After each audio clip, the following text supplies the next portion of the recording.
Yo, what's up? This is the first installment of our fantasy football show right here. Calvin and I are going to rank our top 10 fantasy quarterbacks for this upcoming season. I guarantee you, we're going to have some that are the same, we're going to have some that are not, and Calvin's probably going to have a quarterback on there that I do not at all. So, with all that being said, let's get this going. Yes, sir.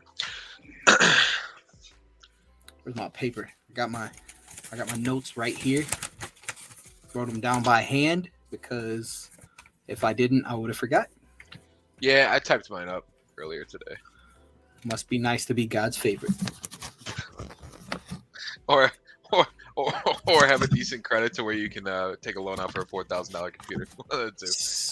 Yep. See, that's God's favorite stuff right there. That's God's favorite stuff right there. Sure. Yeah.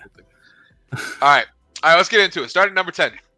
Caleb, you want me to go first sir. or you want to? Rock, paper, scissors. 1, 2, go. 1, 2, go.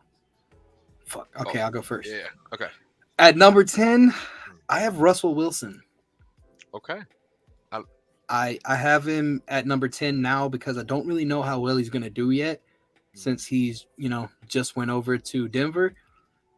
But I kind of feel like he's going to be a pocket passer now. I feel like he doesn't need to run, nothing like that. But he's also got the ability to run if he needs to.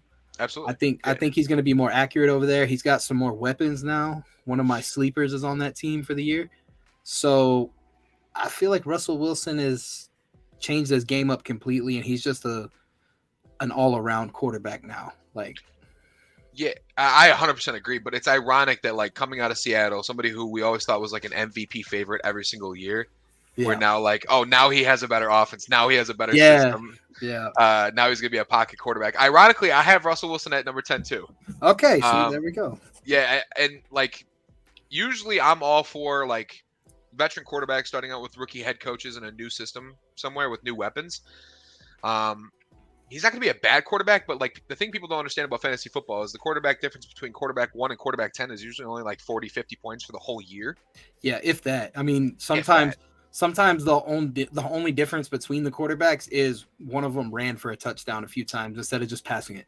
Exactly, and that's why running quarterbacks are favored so much more in fantasy football because of the 6-point rushing touchdowns versus the 4-point passing touchdowns. So exactly. Yeah, I agree. Russ, pocket quarterback now, 4 points per game. He's going to throw a lot more. Jerry Jeudy and him, I'm assuming that's going to be a wide receiver 1 type connection right away. Yeah. He should be a lock for a top 10 quarterback. Absolutely. Yeah, for sure. Okay, so at number 9, you go first. Okay. I'm going to get heat for this one, and I already know it, but I got Lamar Jackson. Usually a lot higher ranked on people's lists, but and that's fine. I expected that exactly. But and Baltimore fans, come for me if you have to, but I'll get to it. You guys trade away your number 1 option in Hollywood Brown as a wide receiver. You guys still have some weapons, sure. We have no idea what your running game looks like. So if we're looking at another Lamar having to run every single game to keep you guys in the game type offense, then it's not going to be a pretty season for him numbers wise.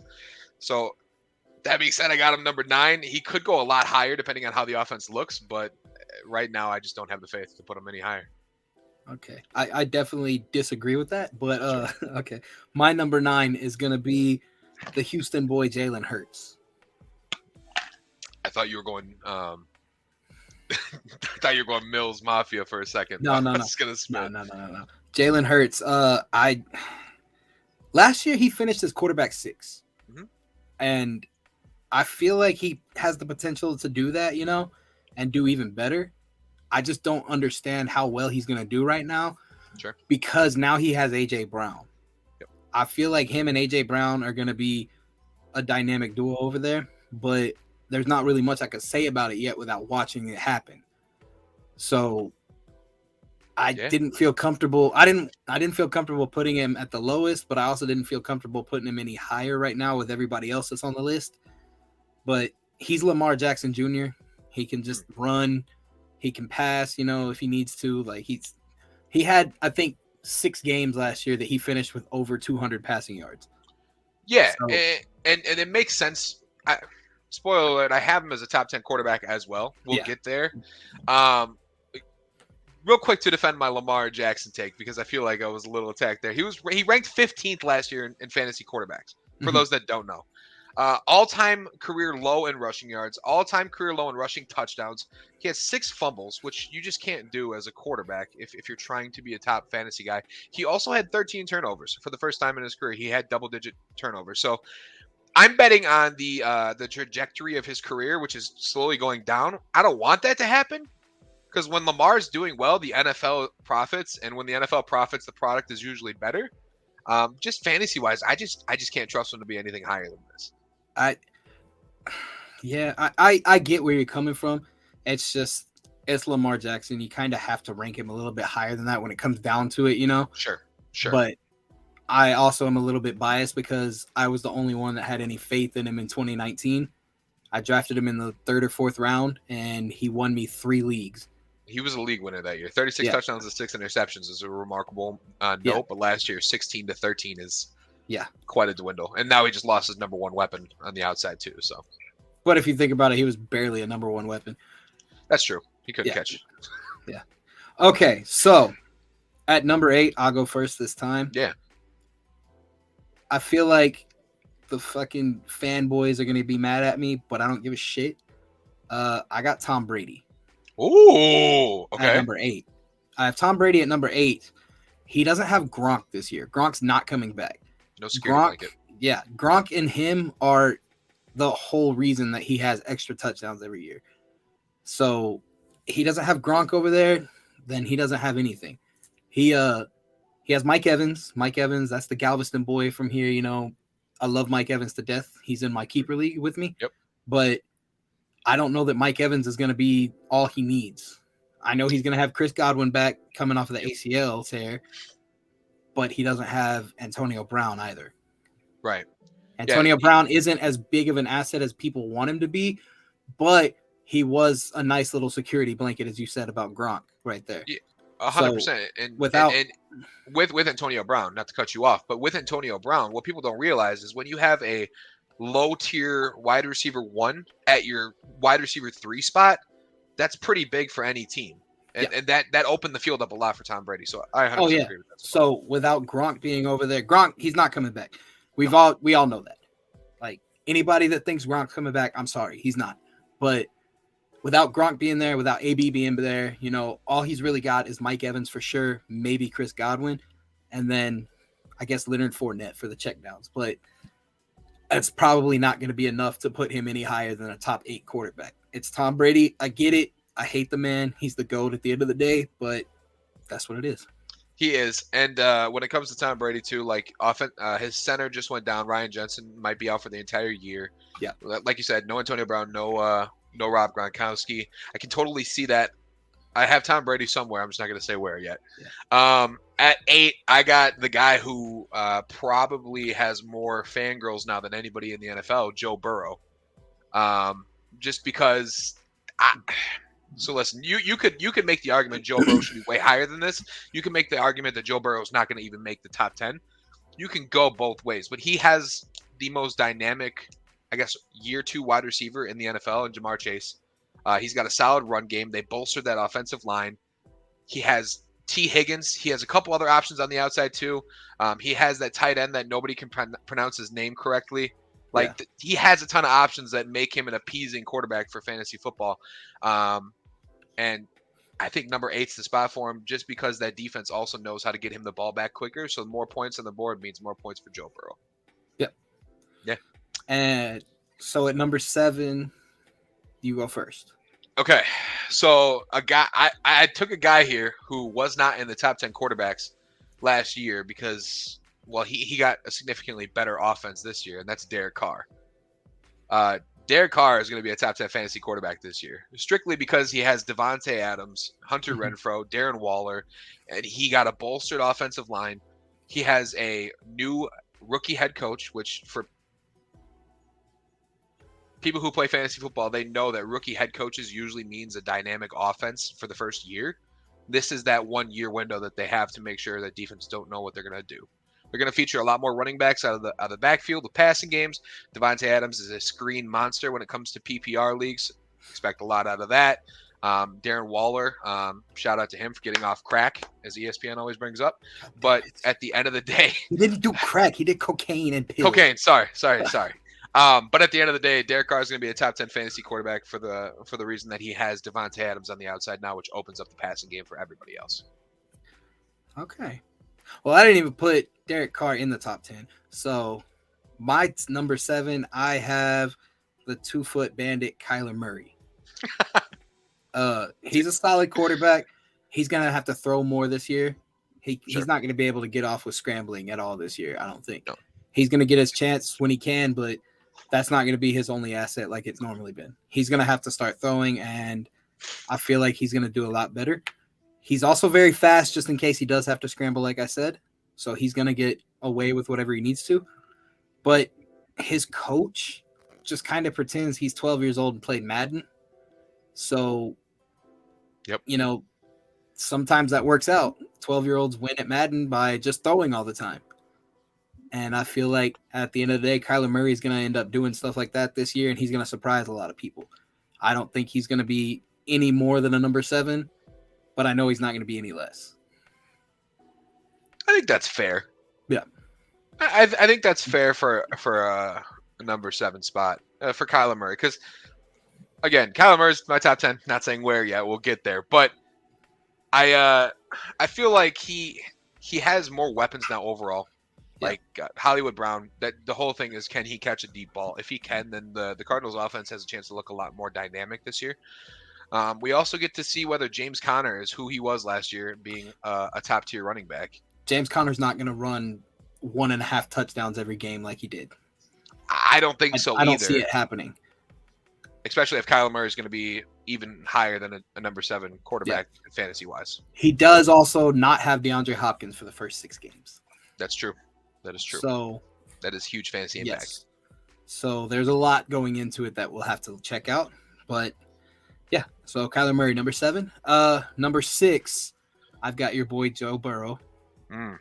Yeah, he's like you said, he's got Jamar Chase over there, Higgins, everybody. But the main thing is he got the best O-line upgrade out of anybody. So he's going to have all kinds of protection. He's going to be able to do anything he needs to do this year. I wouldn't even be shocked if he comes pretty close to going to the Super Bowl again. So, yeah, that was pretty much a fluke that they went last year, but experience is a big thing in the NFL, and I think 1,000%. Joe Burrow gained a lot of it, and now with a better offensive line, more time to throw. Especially with it being his second year and his first year, him not even playing most of it because jacked his knee up. So, I feel like this year he got the taste of winning. And he wants to actually go back and do it all the way. He reminds me of Alex Moran on Blue Mountain. Yeah, Blue Mountain State, 100%. That's who he is. That's exactly who he is in real life. Joe Burrow dresses nice, and the only way to dress nice like that is to win and get big paychecks. So a Super Bowl visit should be in his future. I agree. Yeah. Number 6, I got Tommy B. Okay. Tommy Big Brady. Not too far ahead of you, but I think the one thing you left out is the fact that he did get Julio Jones this offseason. Yeah, I left that out for a reason. Julio Jones ain't shit. He hasn't been for multiple years. Julio Jones continues to get hurt anywhere he goes.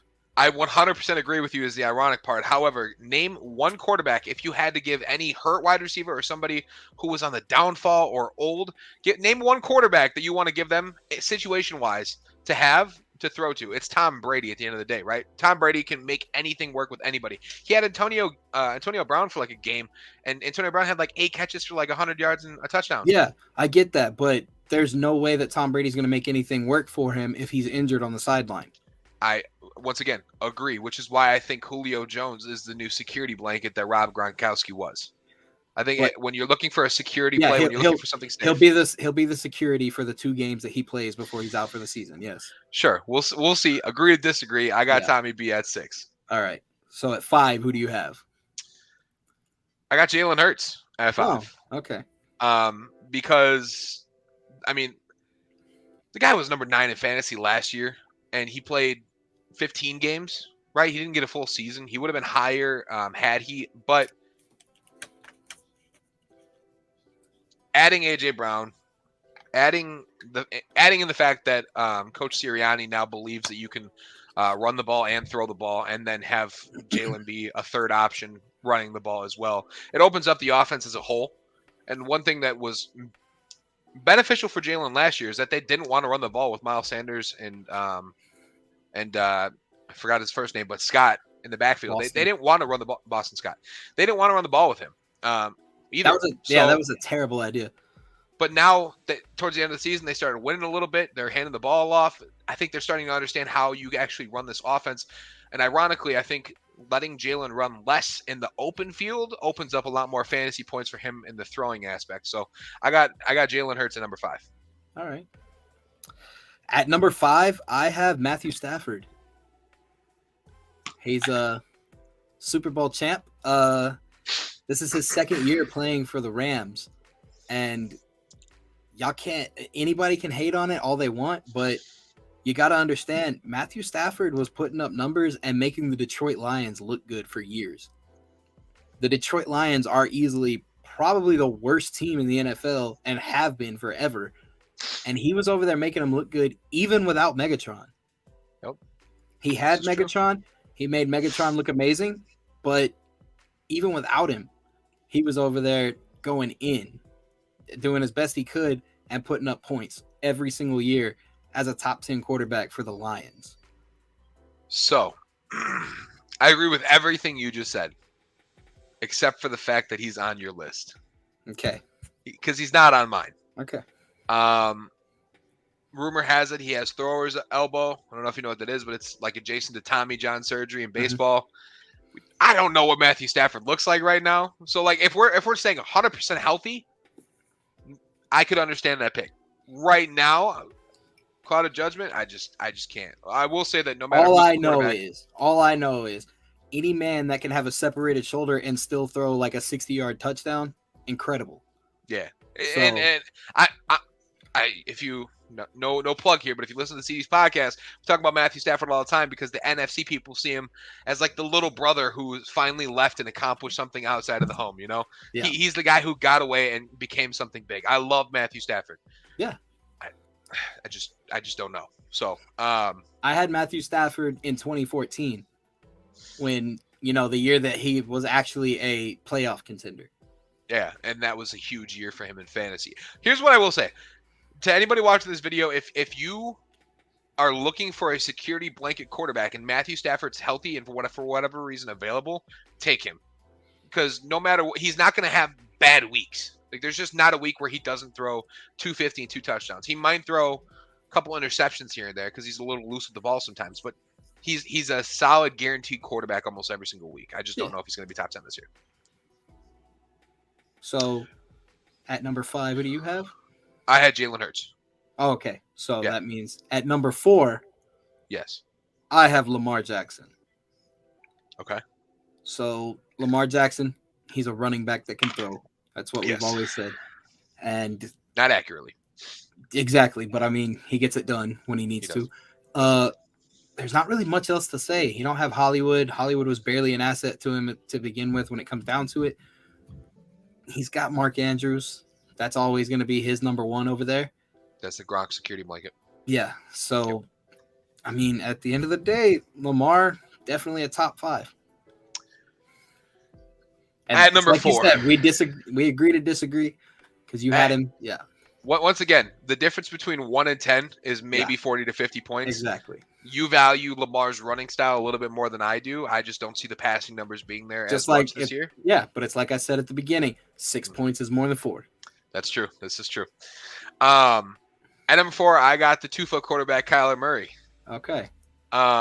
Because you said it best. His coach feels like he's playing Madden, right? Yeah. Just whipping the ball downfield. I think we're going to see a lot more incorporated running plays for Kyler Murray this year, which is ironic because you said he can't get away with it anymore, scrambling-wise.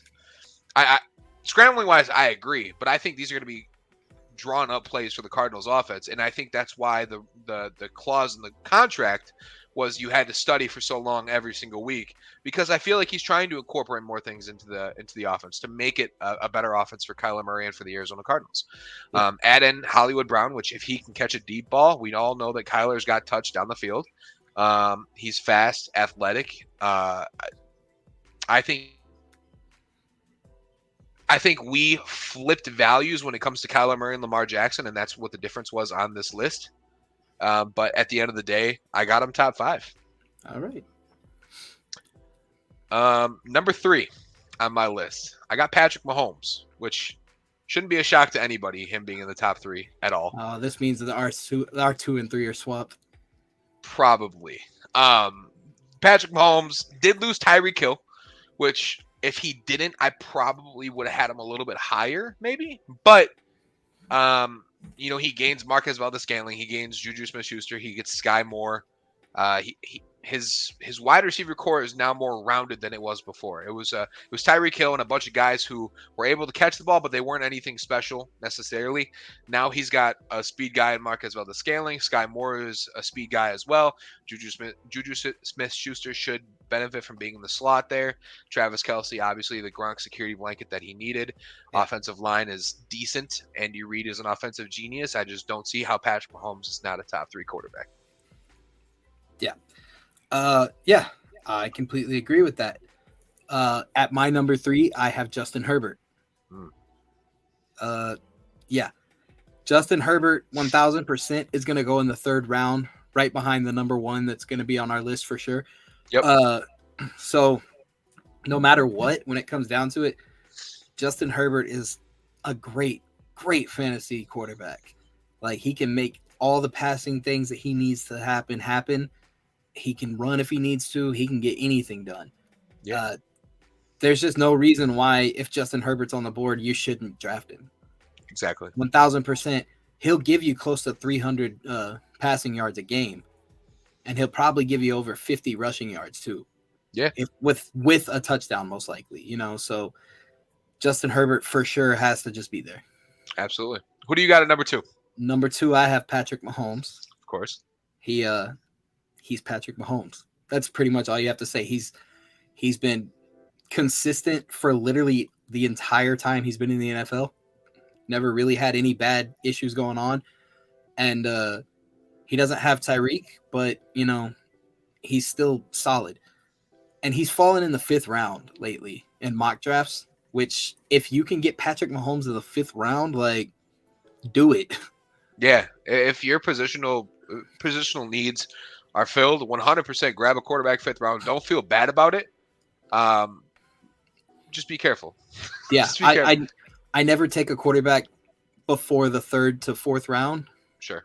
And the way quarterbacks are working lately, they definitely have to, they have to be taken pretty early now. Yeah.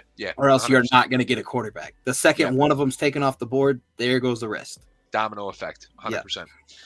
Yeah. So you said it. We had our 2 and 3 flips because I got Justin Herbert at 2. Yeah. So number 1, we'll say it at the same time on the count of 3. Okay. All right. 1, 2, 3. Josh Allen. Oh. Yeah, I got Josh Allen too. Yeah. Yeah. 417.6 fantasy points per game. Per game. Wow. Last year. Josh Allen is actually my number 1 keeper in my dynasty league. In 2019, I always love to tell everybody this. In 2019, I was the only person out of anyone I knew that played fantasy that entire time that said, hey, Josh Allen and Lamar Jackson are going to be top 5 quarterbacks this year. And every single person was like, nah, not at all. And I said, yeah, they are. Don't worry. Just watch. And that was the year that Lamar got MVP. And then the very next year, Josh Allen was in the running for MVP. And now Josh Allen is the number 1 quarterback taken in the draft. Yeah. For fantasy football. Which is incredible. Like, and another thing that just adds to it, he has the 16th best strength of schedule going against defenses, which means like you're giving the number 1 fantasy quarterback a middle of the pack schedule. He's not going to have a ton of hard games. I think he has to face Cincinnati once. Yeah. That might be like the toughest game he has, and we'll see what Cincinnati actually turns out to be defensively.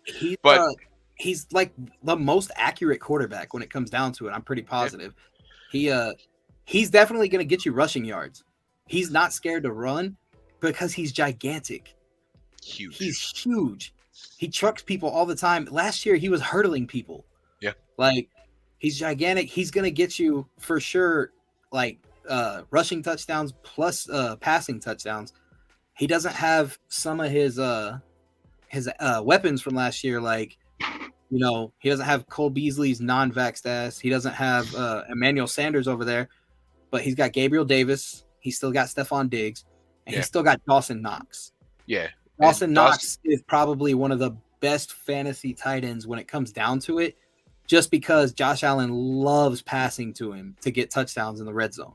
Not only that, you can get Dawson Knox probably round 6, round 7, depending on what draft you're in. Yeah. Like he's available late for a lot of different people, and that's where the difference is of drafting your quarterback high, drafting your tight end low. Yeah. And being able to get good value. I 100% agree, though.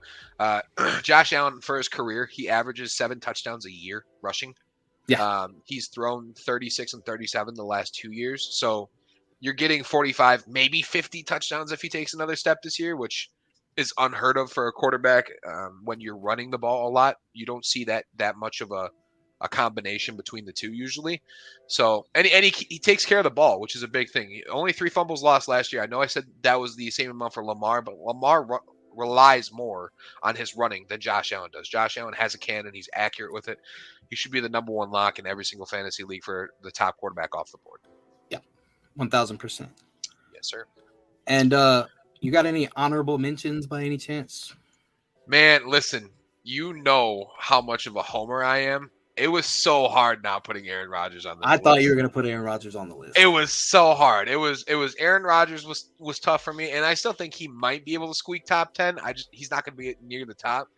And then the other one, ironically, was Kirk Cousins because he just has too many weapons to not be a top 10 fantasy quarterback. Like he's got Justin Jefferson, he's got Irv Smith Jr., which everybody in Minnesota is saying he's the next Rob Gronkowski.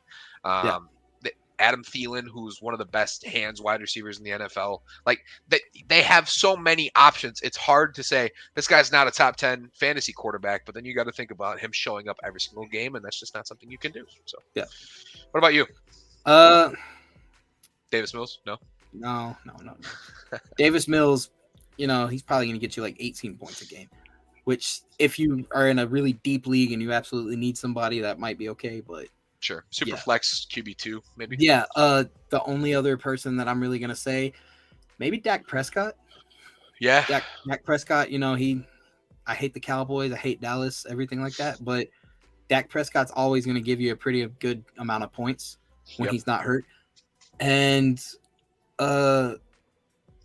maybe Derek Carr, just because he's got Devonta Adams now. Yeah, Dak Prescott was in my top 10, and then I was like, when I thought about quarterback, I was just like overall throwing ability, and I was like, wait a minute, this includes rushing too. I have to have Lamar Jackson in here somewhere. So he fell out. Russell Wilson runs better than Dak does, so that was an easy choice. So, but yeah, solid list all around though. Not too many differences. Yeah, no, we had here and there.